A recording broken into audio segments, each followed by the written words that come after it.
Hey guys, huge thank you for the love on the first episode. I really, really appreciate it. Thank you for the shares. Thank you for the likes. Thank you for the views. I know in the last video I said I called it Friday Frames, but I'm labeling as Weekend Wisdom.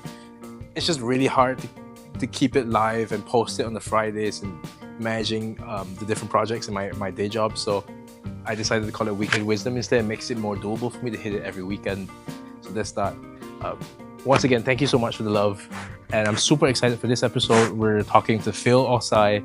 He's a good friend of mine. I met him through Cole, and just super excited for you to hear his story and hear our conversation. Hope you enjoy. Amazing. Just be subject. Nice. Amazing.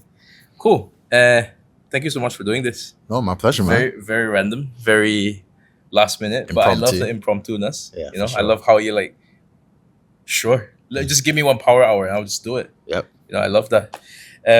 So obviously, I've heard a little bit from Cole about you and your journey. Yeah. You know, it's the code. I want to fully understand what your obviously you're Phil Ossai. Yep. So you call it Ossai Personal Branding and Coaching, is it? Yeah. Is that Agency. right? Agency. Yes, yeah. Okay. So, and you didn't start with like a traditional product, right? Or a service, but it started with a connection.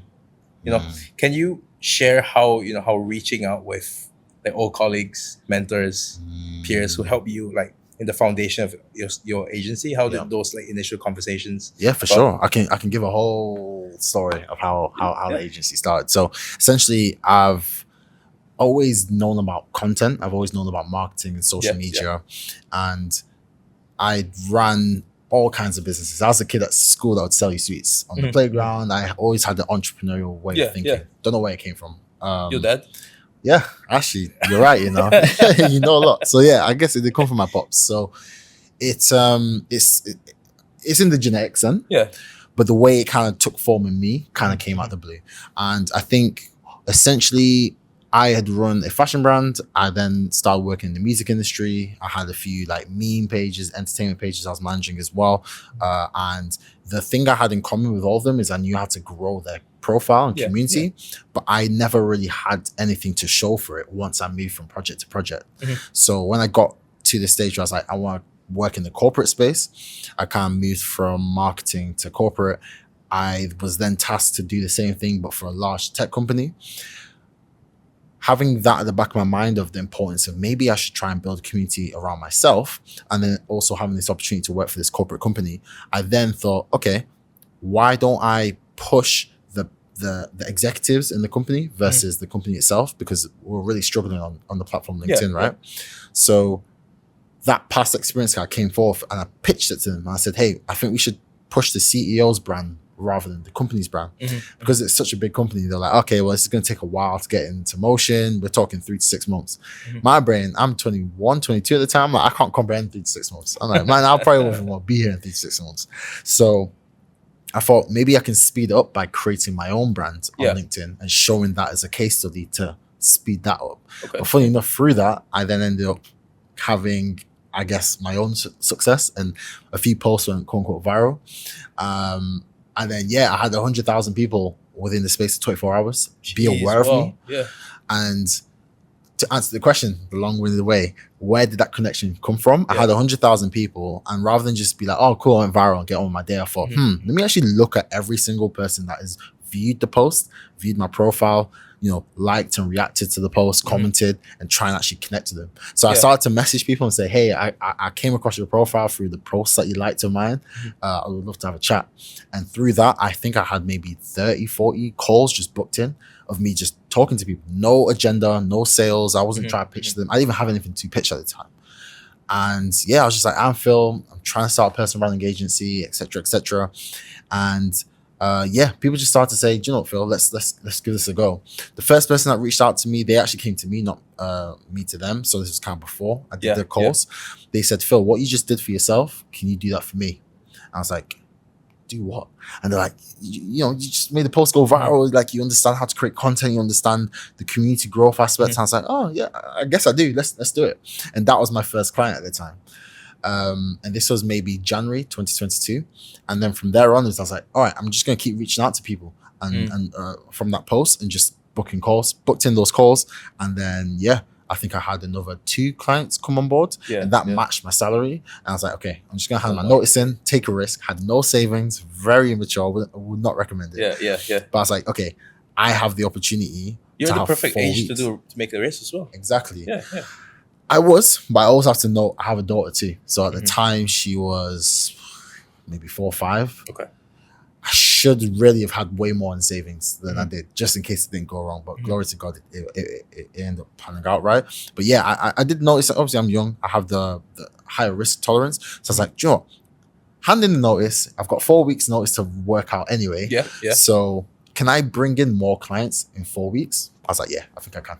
So that's what I did. So it started from the connection of having a post that got a lot of attention. Yeah. That person reached out to me, giving me the idea to then start to message other people. Yeah. And then literally that's been my sales process up to this day. I'll just randomly message people. That's amazing. And then, we just constantly will just start to booking calls. Yeah. I literally have a trip to London tomorrow. The person that it's the CEO that I reached out to, I asked him a random silly question like, are you Nigerian by any chance? And then he was like, no, but I'm Ghanaian. And then it just became a whole conversation. And then, we jumped in the call and within 15 minutes, he was like, John, Phil, I'd like you to work with me on the project. And I'm on my way to London tomorrow to work with the team. One thing that you said in a quote that I really like was every opportunity is just one conversation away. Oh, 100%, man. That one is amazing. Did you, was that from you?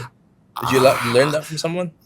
I think maybe those are my words. I don't think it's a direct quote, but I can't make it out like I'm the first person to think that way. But I think so. Yeah, 100%. Like that idea, every opportunity is a conversation away. It's because again, like growing up, I was running this fashion brand and I didn't know anyone. I just literally was a kid behind the laptop in my room. I didn't leave my house. So I always struggled with getting to connect with people because I didn't get out there enough. Yeah. And now I've realized the power of actually like, look at sit in person having this conversation. It would be it's way better to do this than do a Zoom podcast, like there's just something about that physical in-person connection. So if you just ask and have a conversation, especially in person, it's so potent, so powerful. I noticed something that you kind of hopped on. Like, how old are you now? I'm 26 now. 26. So like you hopped on it a few years ago, and essentially what you're doing is what brands are trying to do now when they started out more focused on UGC content. Yes. Like, let's do a bunch of PR, let's do influencer marketing. But right now people don't care about that.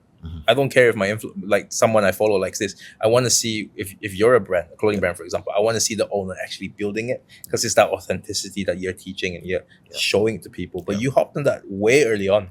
I did.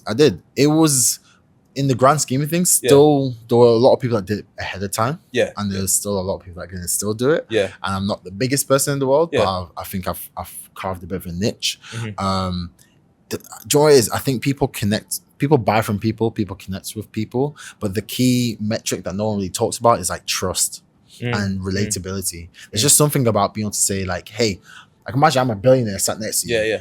That term brings some sense of mystification. Like people are like, oh, this person ain't real. He's like a legend. He's not real. And just be able to say, yeah, I'm Phil. I'm from Manchester. I'm 26. I got a kid. I like football. I support United. It's just so many different touch points to connect to that person. So that's what helps personal brands be so potent. It's like no matter where you are in life, there's something we can build and have rapport with. Yeah. Whether it's football, whether it's religion, whether it's it's business ideas, you can find that thing. But if you hide behind the company logo, it's hard. It's really hard to connect to someone. Like I don't really care too much about Nike, but when I read Shoe Dog, which is the memoir of the founder Phil Knight, obviously we share the same name, so that's something.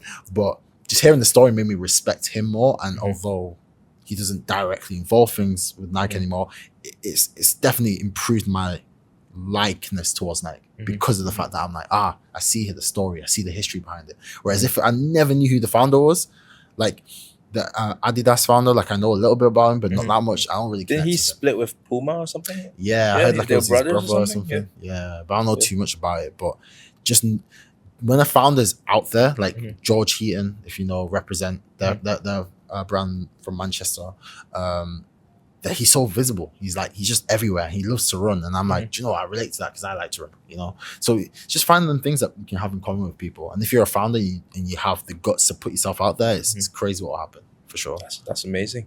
Before we go deep into your like branding journey, I Yeah. kind of want to touch on a little bit on family. Yeah. Like, you obviously have a daughter. Yep. Fatherhood, stuff like that, right? Yeah. And the influence kind of your dad had on you, Mhm. him being a business owner as well. Yeah. Like, how did that affect you? And then how are you trying to instill that kind of mindset into your daughter as well? That's a great question. Yeah. So yeah, my dad unfortunately passed away 4 years ago. Sorry to hear that. So it's all good. He always had a very regimented mindset when it came to things. Like if you gave him a problem, he'd break it down into little bits and be like, okay, cool. Here's step 1, step 2, step 3. He's not really a panic. From what I remember, he didn't really panic much. He'd just be like, okay, let's make a plan. Very level-headed guy. Very level-headed. Yeah. So I think, again, whether it's through DNA or just observation, I always adapt to that mindset of, okay, if I want to get somewhere, I just need to break it down to minute steps. Like, anything ridiculous is making £1 million is literally just a series of to-do list items back to back to back to back. It might be thousands, tens of thousands, maybe 1 million things to do to make that million, but it's just a series of tasks. Even like I said to you before, opportunity is one conversation away. A conversation is just a task on a to-do list, you know? So I'm trying to teach my little one the power of just being able to not get overwhelmed when you see something that you don't understand and just try and break it down into little bits, because I think it's just so much more tangible. And then when things are more tangible, it gives you confidence. So like you can imagine, like I'm teaching her like her times tables or spelling, and she'll just find 2 words and just be super, super confused on how to spell them, rather than just be like, figure it out. It's more about, okay, let's break down the fundamental. I know it sounds so nerdy to say it's like a 7-year-old, but when I teach her to break down those fundamentals, she can then remember the bite-sized pieces, and then it just makes it so much easier for her to like learn things. And I just think that mindset is how you should operate in life. How do you translate that to the business sense? So right now, obviously, we're growing. I've literally hired a new person, ops manager for the team. So you can imagine there's 1,000,001 things that need to be managed. I'm overwhelmed, and I'm thinking, okay, how do I keep on track of things? I've got to do sales, business, operations. I've got to do hiring. I've got to do the finances, marketing, this everything. You can imagine overwhelmed. I literally break it down into what's the most prioritized task. I think it's called the Eisenhower matrix. If you've heard of that. I literally just focus on the top left or whatever quadrant of just the most important and most urgent, and then the most urgent and not important tasks. And then the other 2, I either discard it or just say I can't do something, or I delegate it. Because a lot of times we feel like we have so many things to do. Because I do it like a list form. And you feel kind of sad, like at the end of the day, I didn't achieve everything on the list. But with that matrix, it kind of helps you see, actually, this is not really that important. Like everything on that list probably doesn't have to be done, or even done by you. You in your first, after your first year of doing it, you hit your first 100K. I did, right, for 6 figures.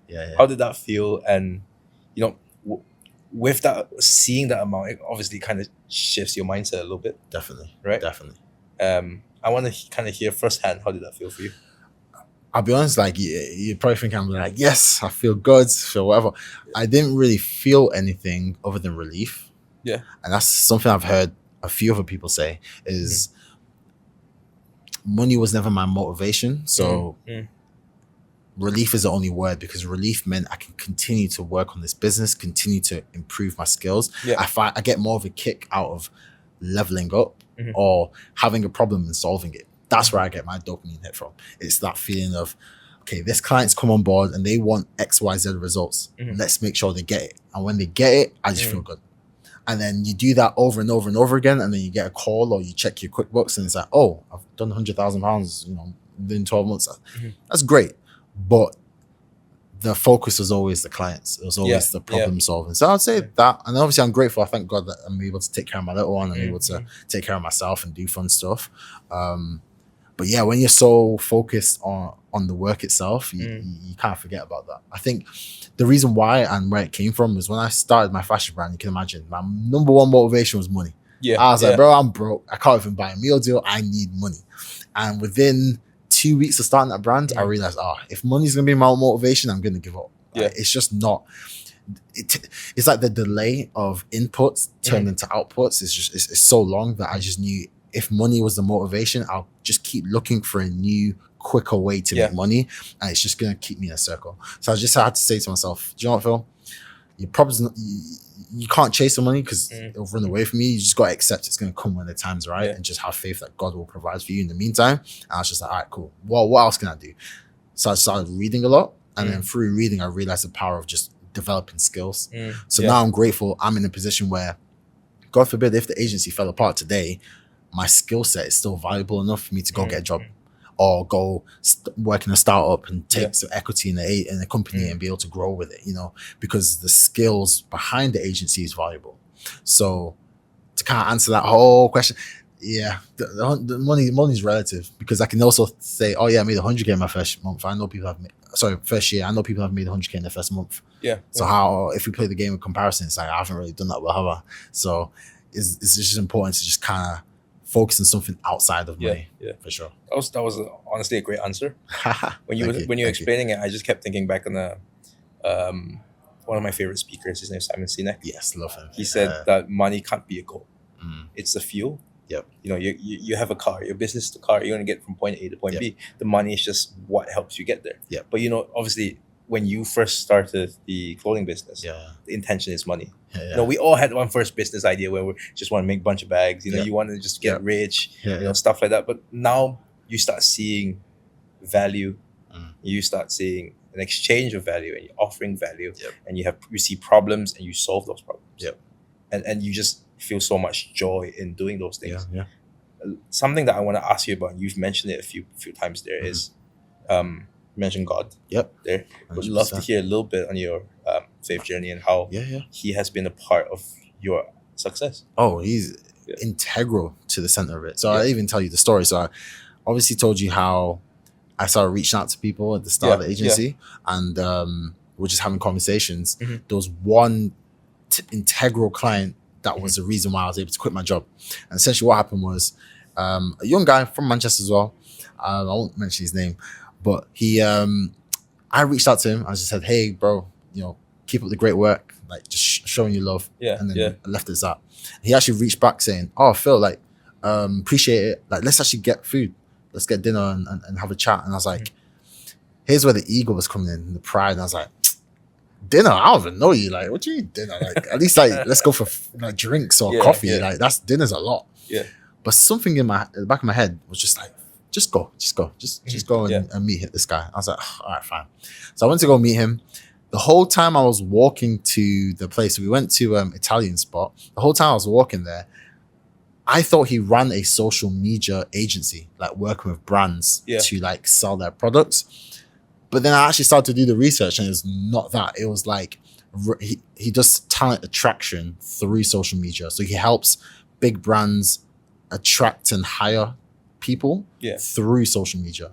So it's not the products he's selling. It's like he's selling the idea of getting people hired onto like talent acquisition. Talent acquisition essentially. So again, it was a little whispering voice like, just double check what he does. Like he's not doing what you think he's doing. And then again, I was like, okay, that's two things that was a bit like, Then we met, and obviously like we just clicked straight away. And I was like, this guy's cool, man. We're just talking for like half an hour gone by, an hour and a half. And then it felt like I'd known him for such a long time. I don't know if you've had that feeling when you just like connect with someone. And then you can imagine like then his face dropped and we got into business mode. He's like, all right, so Phil, like tell me a little bit about yourself. And I was like, yeah, I'm Phil. I'm trying to start this agency. Like I've got a couple clients and I'm just hoping to get a few more so I can quit my job and do it full time. That was my pitch. My elevator pitch was that I want to start an agency so I can quit my job and do what I actually want to do. And the guy, he didn't even flinch. He was like, okay, like so uninterested. And he was like, so what are your packages? Like what do you sell? What are the services? What are the deliverables? And he was just saying all these phrases. And I was a bit like overwhelmed. Like I don't even know what these things are. But again, it felt like something was telling me the answers. Like I didn't even feel like I was speaking myself. Like things are just coming out. It's like, so it's personal branding. So we'll do content for you. We'll do this for you. We'll do that for you. And again, he just wouldn't flinch. And he was like, how much would you charge? I'd be like, I literally hesitated. And I said the amount that a client had paid me before. So I was like, this amount. And he was like, okay. And then he just kept playing with these food. Funny enough. And he was like, do you know what, Phil? I was like, what? He was like, let's do it. I was like, do what? He was like, let me be that guinea pig client. I'll come on 6 months. I'll give you 6 months.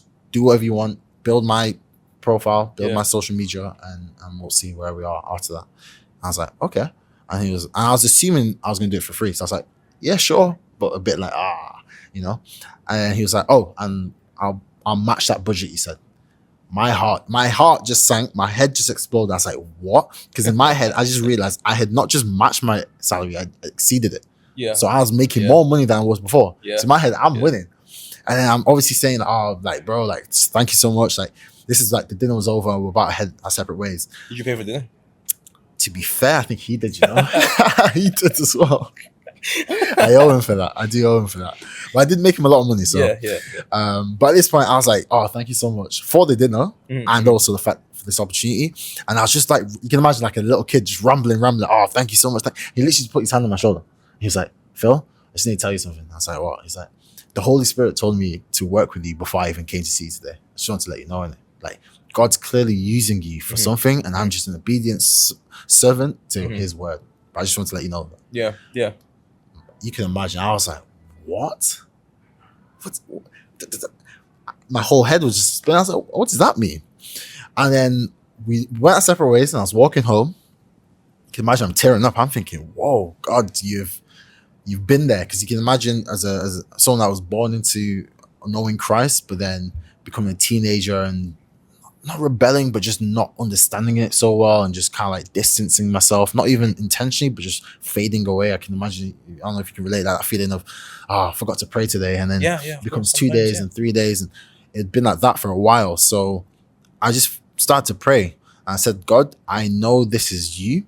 And I know you've given me two options here. I can either act like this is nothing and continue on my day and ignore you, or I can say, God, I dedicate this business to serving you and your kingdom. And I want you to use me as a vessel, no different from how you use this individual as a vessel for me to spread your word and show how Christ can work in business and in different ways. And that's it. And since then, 2.5 years, I've just been head focused on kingdom driven business. Jeez, wow. Yeah, and that's why. So when you say, "Oh, 100K," it's not my 100K. God just, He just gave me the 100K to be the steward for it, and He's just been saying, "Be a mindful steward of my resources to help go forth and multiply." That's the first commandment in the Bible. It's to go forth and multiply. So, off camera just now, we're talking about money and sort of making decisions as a business, and a little short story that I got let go a few months ago. I went full steam ahead with this film, freelance, everything, and I've just been doing it with God. Any sort of emotion, the Bible says to surrender it to Him. Doesn't matter if you're happy, you're sad, surrender it to God, right? Don't let it fester, because if God gives you a gift, no one can take it away except for yourself. Your doubt instilled by the enemy is gonna make you not fulfill what He has for you. I'm gonna touch a little bit on that later, but in terms of economical decision, right? Have you heard the book Ruth? Yes. Book of Ruth. One of my favorite books. Love story book, right? Most people know as a love story book. Okay. Right? Amazing. But we know that Naomi and her husband, name slipping from me, might be Elimelech. They moved from Judea, which is where God told them to stay, to Moab, right? God said, no, stay there. They were like, well, no, we're going to move because economically it's better. Guess what? They got both sons got married and they died of famine. So they had to move back. Never trust in your own decisions and say, this is, you know what, this seems like a better decision. I'm going to do it. No, it always has to leads back to God. Like, I think that's important. That's a very important thing in business. Is that, and I love watching Cole, do his shoots and stuff, because before he shoots, after he shoots, he prays. It's really encouraging. He there's, in terms of tithing, he's like 1/10, like, he just says it with so much casualness. It's just, there's no question about it. We focus so much on what's the minimum amount I can give, when it should be this is the baseline. I should learn to give more, right? In evangelical Christians who talk about their faith, right? Richard Gardner said this, bless his heart. He passed away a few months ago. Did so much for the church in the West, also from the UK. He said that evangelical Christians like us, who talk about our faith and try to spread it, the amount that we give on average is 2%. Wow. 2%. And if you knew how much your money could impact churches in Asia or churches in um in Africa, like that impact. There's so much impact there. We when I was younger, we would meet like missionaries doing missionary work in China, and China's communistic country, so you're not allowed to have a Bible. They regulate the sermons. And there was a Christian, Chinese Christian. She was like, "Oh, I wish we could worship God like you, out in the open." And the pastor said, "No, we need to be more like you. Worship in the fear. Despite the fear, we still worship. We give you praise, because despite all these trials and everything that we're experiencing, we still give you glory, God. Because at the end of the day, that is what our purpose on earth is to glorify Him. It doesn't matter what we do. It doesn't matter why we want to do it. It is to glorify Him. And if it doesn't glorify Him, you shouldn't be doing it. 100%. That I think is something that I try to live by, because one of the parables, not even a parable, a story in the Gospels, is when a rich man came to Jesus and said, "Good teacher, how can I further, this, yeah? Yeah. What else can I do to be an even better servant?" He's rich, dude. He's rich. Jesus is like, "Why do you call me good teacher? Only the Father in heaven is good." But it's just kind of a play on, he knows he is one with God. He's God in human form. But the point I'm trying to make is that Jesus said to him, "Give up your riches then." The guy was like, I can't. I've all this money that I've accumulated over the years. I can't. And this is when he said, it's easier for a camel to pass through the eye of a needle than for a rich man to enter heaven. Yeah. And yes, God wants us to prosper, but that's just from a relationship standpoint. What He truly wants is our obedience and more people coming to know Him. I think that's why He elevates certain people to be able to show and glorify Him. A lot of the people in the Old Testament, New Testament, they're all flawed. Paul, Matthew, Peter. Let's look at the older kings as well. Like we love Solomon, we love David, Yep. Moses, Noah.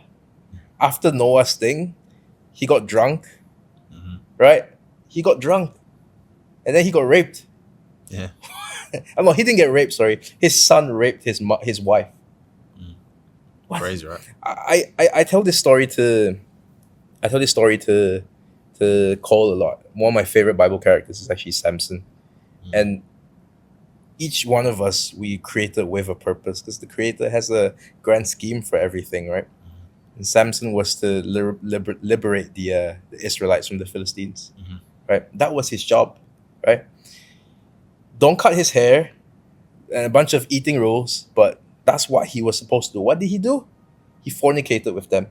His first wife was a Philistine. She died. He got mad. He started killing a bunch of people, and then he saw another girl. He saw Delilah. I want you to note this, right? He said Samson saw her. We know that he has a problem with lust. It was his eyes. It kept deceiving him, right? We know in the Bible it says that if your right eye causes you to sin, gouge it out. It's better for this part of your body to be missing than for your whole body to be in hell, burning, right? But because of his lust, because of that vice, right? He couldn't fulfill what God had for him, and it ended up being his downfall. But I want to pull back to every time there's a feat of strength with Samson, the Bible says, and the power of God flowed through him. Right? Keep that in mind. It's not Samson's power, it's God's power. Right? Bring glory back to Him. Now, when he was finally chained up, they gouged his eyes out, right? They were all celebrating. You know what happened here, right? He pushed the pillars. He prayed to God one last time. He said, "God, grant me the strength." And he pushed them, right? He pushed the pillars, killed a bunch of them, and he killed more Philistines that night than his entire life. You know why? It's as if in that blindness he could finally see. Yeah. His vice is gone. Yeah. What is holding you back, right? We talk about purpose. We're given these gifts, right? But you know that you have one gift, but you have one weakness. Yeah.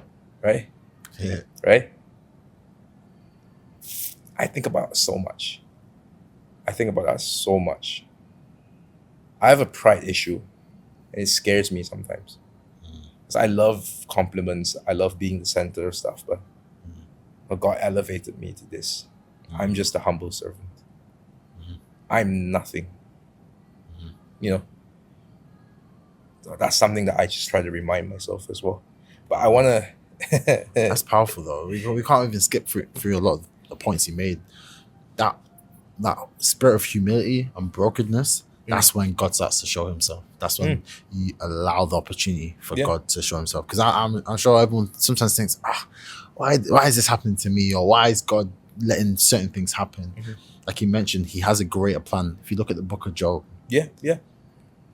he never revealed to Job why the suffering happened, why he allowed the suffering to happen. But he showed him the vastness of the entire existence of Earth and the planets and stars and everything. And he said, this is all under God's control. Yeah. And then of course he left and left into it. And because he had obviously been faithful, God had given him more. But sometimes it's just remembering to take that step back. Like you mentioned about the pride and challenge that you face there. It's just reminding yourself to be, it's not you, but God. Not us, but let God's will be done. That's why I love the Job was angry. He was mad, but he never left God. Never did. Never once. And that's a point to say that, like, being anger isn't A sin. a sin. God and Jesus both displayed anger in different ways. When he flipped the tables in the temple, you know, God was angry a lot in the Old Testament, you know? But it was, and in Job's perspective, it's better to vent to God than to give into the sin that you're feeling. Amen. You're tired, you're stressed. Business is doing this, work is doing that. You're better off just literally having a shouting battle with God and being like, why is this happening? Versus, I'm going to take things into my own hands. Because who was the first person to try and take things into their own hands? Adam and Eve, and deciding to eat that apple. Because what did the serpent say to them?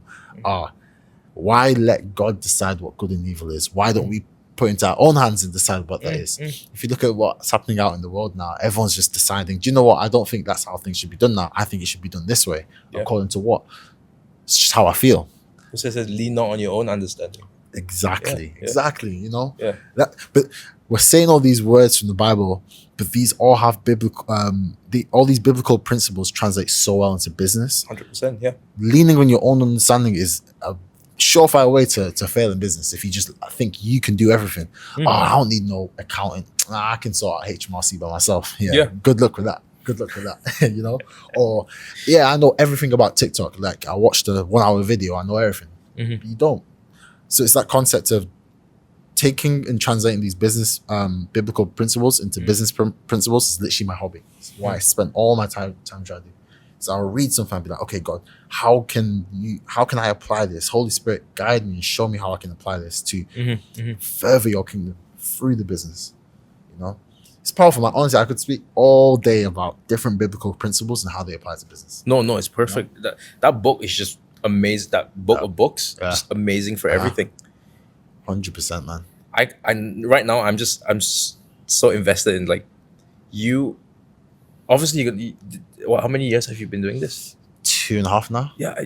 Obviously there's a bunch of trials that you've been facing. Right. A lot. Yeah. How did you get over that hurdle? Obviously, be here today. Yeah, it's genuinely okay.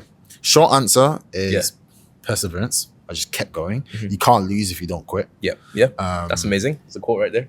You can't lose if you don't quit. It's the truth. Like, you just give yourself a long enough time horizon and everything will start to slowly tip in your favor. Competition is difficult in the short run, but competition over 10 years, most businesses don't even last 10 years. So if you can last, literally just the survival of 10 years will allow for you to be the leader in your business. People look at me and think, Phil, you've been in this industry for so long. Like, how do you do what you do? There's people that have been in the industry, double the time as me. And then from those people, the people have been in that industry double the time of them. So it's kind of that concept of just being able to survive is the first part. The longer answer of how do you survive is one principle that I've been incorporating a lot of is praise and worship. Praise and worship before I work. Praise and worship when I have difficulties. Let's say I've got 30 minutes to a deadline and I've not even started Yeah. and I've been busy doing other things. I'm like, how on earth am I going to get all this done in 30 minutes? I kid you not, I spend the first 10 minutes at 30 minutes with praise and worship music. Amazing. I close the laptop Yeah. and I just dance around in my room and I just give thanks to God. And weirdly, I finish that praise and worship session and I have all the answers. And it's like God's just giving me those answers and I just go. That reminds me of like a Thomas Jefferson quote of if you give me 6 hours to cut down a tree, I'll spend 5 hours like sharpening it. Sharpening it off. Yeah. And I think that's probably what it's doing spiritually is I'm sharpening my mind, sharpening my spiritual weapons per se to tackle this. Because it's spending time in the place of consecration and praise and worship that has been the two biggest things that have pushed my business forward.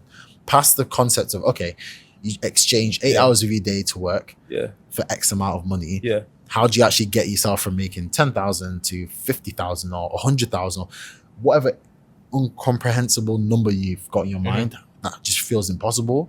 Or you're thinking, I have no idea how I'm going to get from A to B. The way to reveal that path is through spending time, quiet time with Christ. First thing in the morning before you even open your laptop, before you check your phone. You don't even have to read your Bible. I'd prefer like a paper Bible so you're not getting distracted. But just reading certain verses to pray to God in the place of humility and saying, God, rather than you, I'm saying no to myself. I'm denying my flesh. And I'm putting you first. I'm saying, God, speak to me.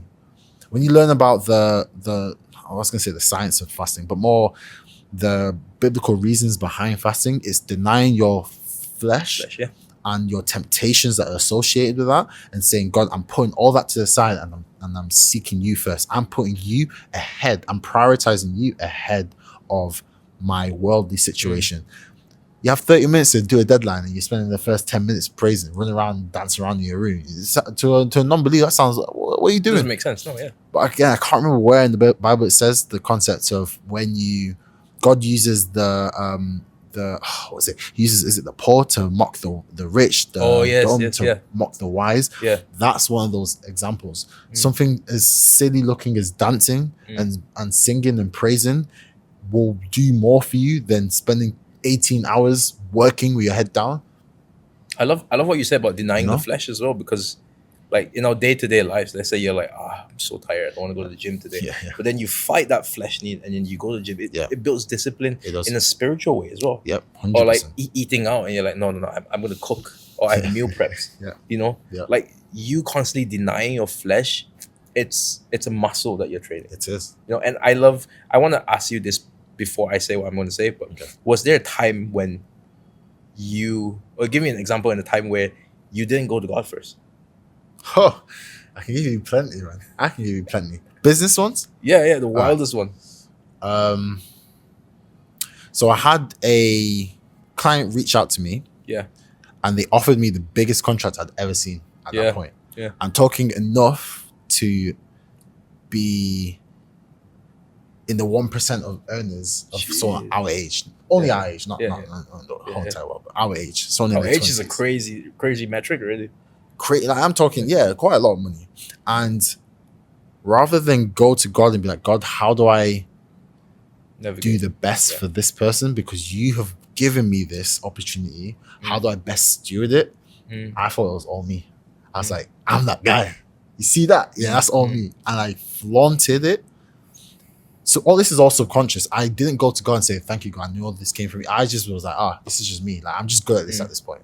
This is client number 9 or something like that. It's just clockwork. People just love me. I'm just that guy. Yeah. The pride that came, it was like I'd never gone to God in the first place. That promise and covenant I made with God in the first place when I started the business, it was like I'd forgotten about that.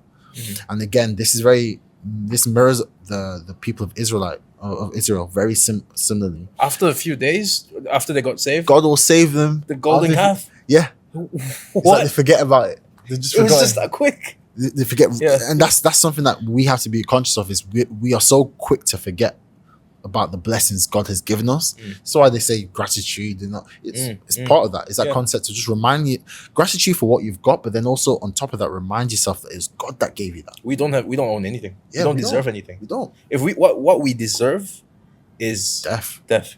Yeah. You know what's the crazy thing that I heard recently my pastor said was the difference between justice and mercy. We demand for justice, but you can't demand for mercy. Yeah. You plead for it. Yeah. You know. Yeah. Wow. But we don't. What is justice for us? Death. Yeah. We deserve death. It is. That's justice. But we plead for His mercy, and He gives it to us so graciously every single day. Every time. Yeah. You just have to ask. It's crazy, right? So that's what I'd say is just having that pride and forgetting that it was God that put me in positions to be where I am, and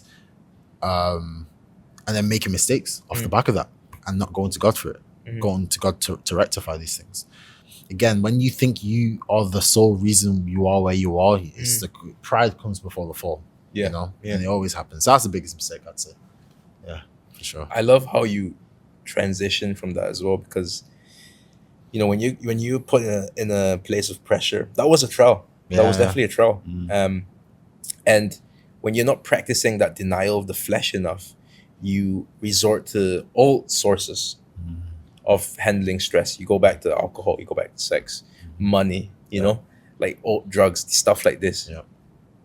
Or even a partner, right? Yeah. But those are just different resources. Yep. What is the source? You got to go back to the source. You know, the right source. They're all just resources. And I think, like, even speaking to different people who have this faith is so encouraging to you know, navigate. And that's why 100%. I love working with like Christians. Yeah, for sure. Yeah. Me too as well. Like, I think there's not enough conversations around business or kingdom driven businesses. Yeah. And I'm so new in my journey of understanding how God and business intertwine and intersect. 2.5 years sounds a lot, but it's really not. A lot of it I've been just working, you know. So I'm still learning a lot, but I've just realized how powerful it is to have God as your secret. It's like a cheat code to business. It's so easy. There's no stress. There is literally. There's not. God is literally saying, "Don't stress." Like you're going against me if you stress. You're going against me if you think you can do this by yourself. Yeah. Let me in. He's knocking. He's knock and I shall answer. Just knock and ask. Yeah. And he's also, you know, it says is it James, draw nearer to me and I'll draw nearer to you. Just make that first move and watch how he'll just start to just out the blue. It'll come. Yeah. Like, it's so funny. On the way here, I had a stressful day. My day's still not over, but it was a stressful day. I had so many things, like back to back, new clients, new onboarding, new team member, and this and the third. Writing a keynote. Yeah. All in one day. I have to get this done. Tired. Yeah. Again, on the way here, driving into the office, I just put on praise and worship. I just started speaking in tongues. And I was just like, God, just let this is the day that you made. So I declare I'll rejoice in it. Why are we having this conversation now? I thought we were going to talk about business. I was just going to talk about, mindset. And then the spirit flows, you know? Yeah. Everything works for a specific reason, you know? And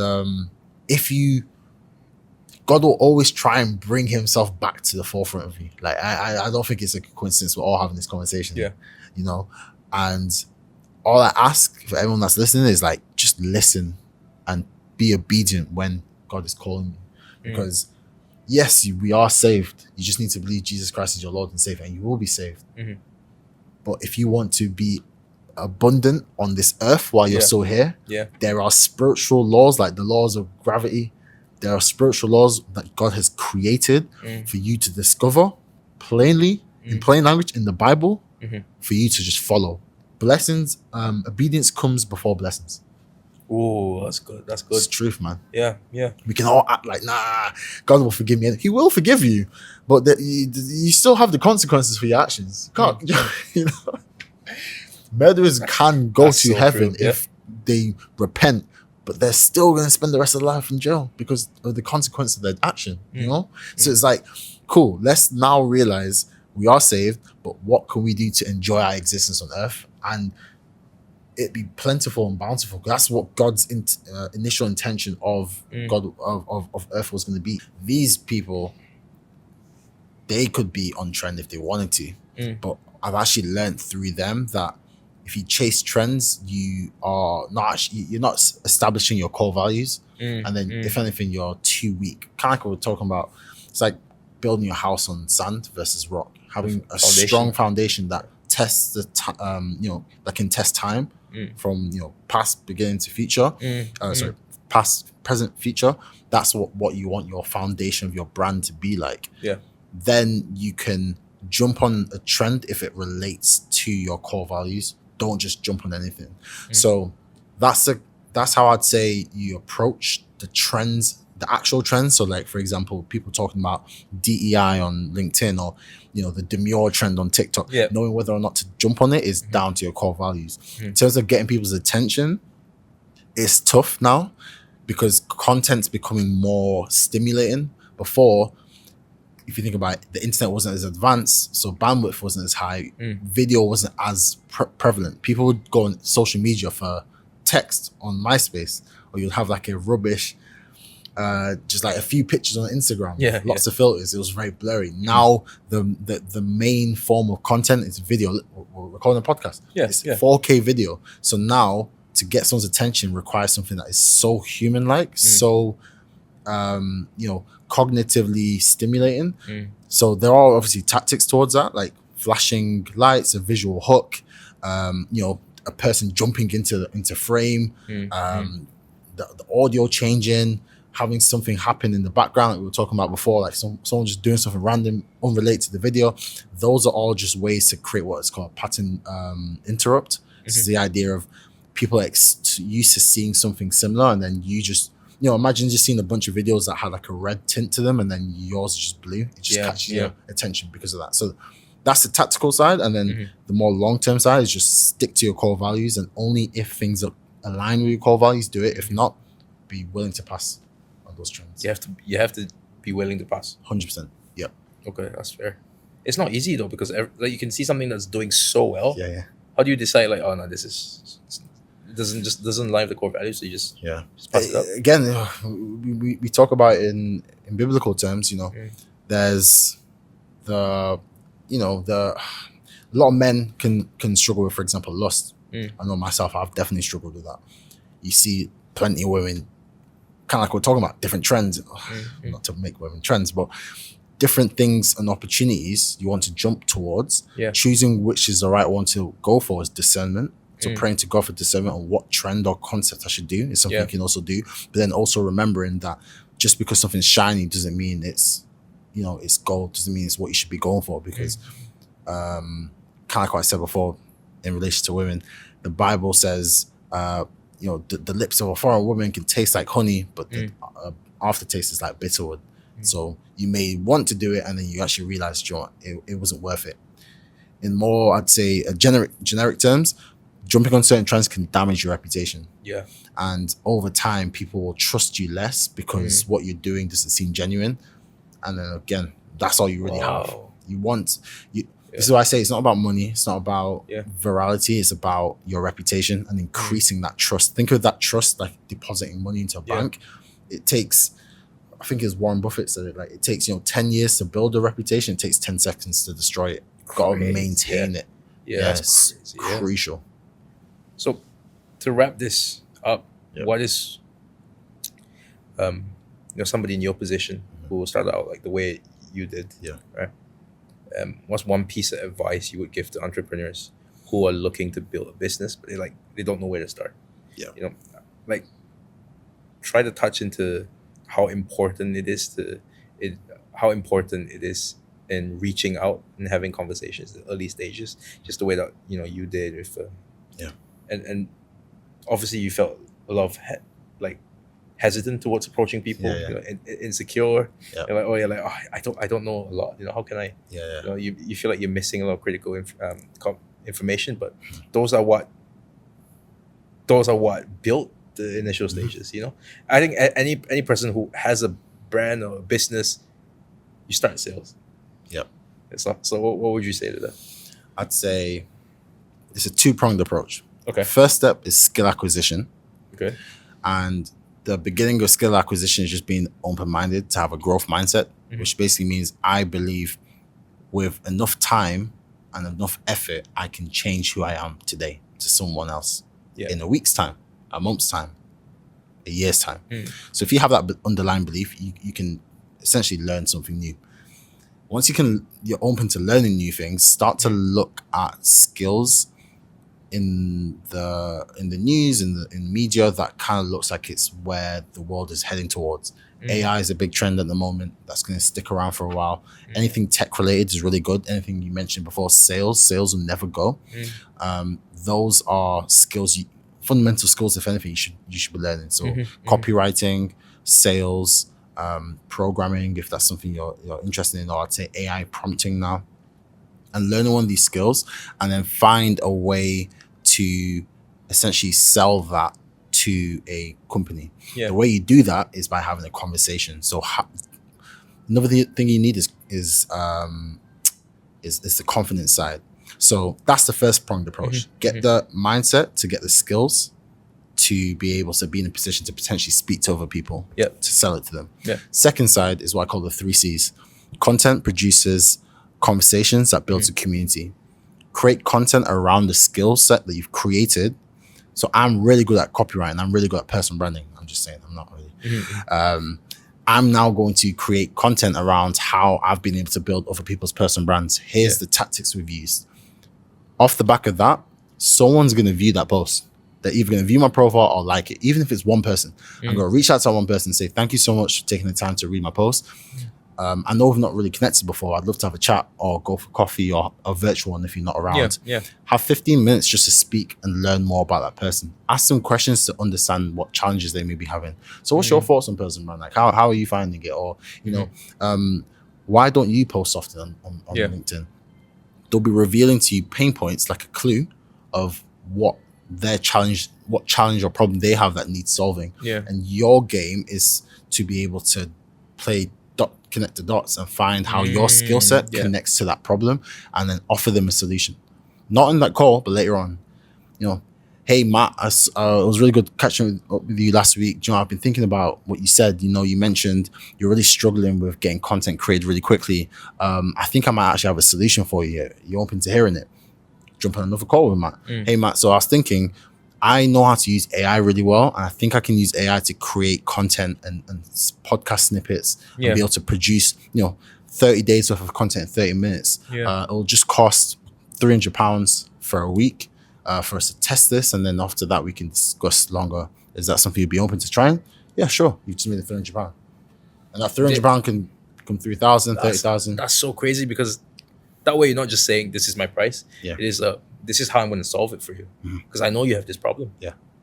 Wow. 100%. I never thought about it like that. I even the price part can be more flexible. You don't even have to say price. You can say what do you think this is worth? Or you can calculate how much would one client be worth for you if I was to bring them to you. Matt says £10,000. You can charge 10% of that, £1,000. And that might take you 30 minutes, and you've made £1,000 in 30 minutes. You can now claim, I have £2,000 an hour, fee. And then you can continue to run with it. Or just steamrolls from there. That's amazing. Well, thank you so much for going on. We have to get a nicer dab. Oh, there we go. Cheers, bro. I really appreciate it. And ever since Colt even gave me a glimpse of what you did, I was like, this guy's cool. No, thank you, man. It's all God, though. I'm just grateful that God's using me as a vessel to share His message, because that's what it's all about, man. That's why I'm doing here to inspire. Yeah, 100%. Spread what God is doing and show that to other people. And lead it all back to Him.